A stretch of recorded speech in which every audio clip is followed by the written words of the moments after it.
and welcome to my 8th video. It's Ferenike here with you today, and the purpose for this video is to talk about the meaning of philosophy.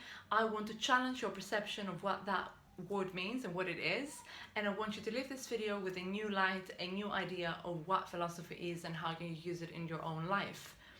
Now, for someone that is a bit of an outsider, that haven't heard about philosophy before, haven't studied or doesn't know much about it, it feels that it's something uninvited, something boring, something that only few people know within universities, some professors and stuff.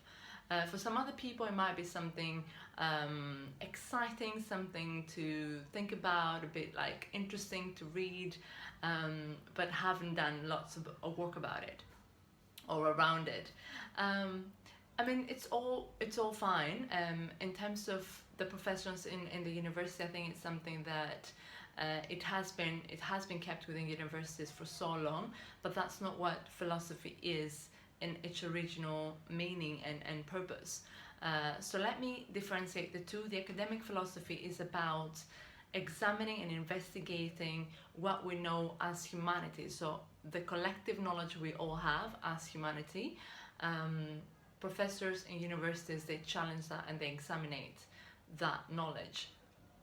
Whereas in philosophy, in simple terms, it means the mindset that you and I have, or it means the examination and investigation of your belief system, your perspective, your emotional states, your values and your blueprint, your life philosophy. So that's what philosophy is in simple terms, and that's what I care about. I care about the philosophy in simple terms, about you and I, and how can we make our lives better through philosophy.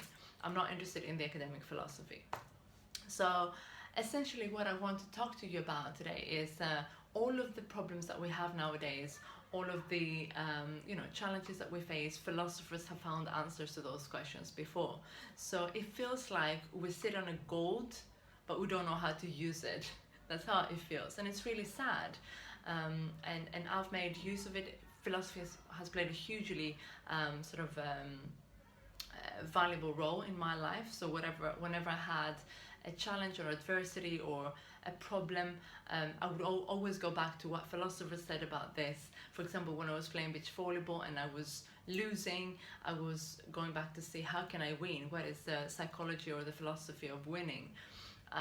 Or when, for example, I was trying to find my purpose in life, what I want to do in my life, philosophy played a hugely important role.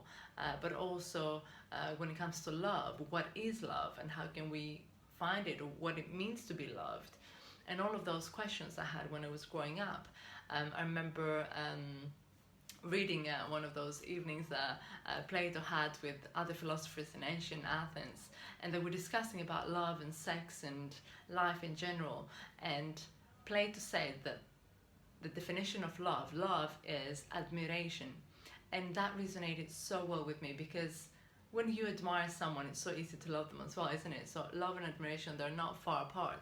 But essentially, how I received it and how I understood it is that we love someone that has a quality that we ourselves lack. For example, if I lack courage and bravery, if I see those qualities in another human being, I fall in love, because I want to get close to that person and I want to acquire those qualities as well, because by being close to that person, I feel I'm a little bit like him as well, or like her, whatever is your gender. So yeah, that's one of the thousands of examples that philosophy has played a hugely important role in building my philosophy and my mindset. And I think that's how I think philosophy can play a hugely important role in your life as well. Think about it as the development of the mind. So for example, we go to the gym and we train our body muscles. In the same way, we do philosophy, investigate and examine our belief system, our values, ourselves in general, in order to build our mind faculties and mind muscles. That's how we develop the mind. So philosophy is the development of the mind. That's what it is. It develops our self-awareness, it develops common sense, sort of critical thinking. And next Sunday I'm going to Nice in France for holidays, but I try to post one before or after. So I'll see you next Sunday.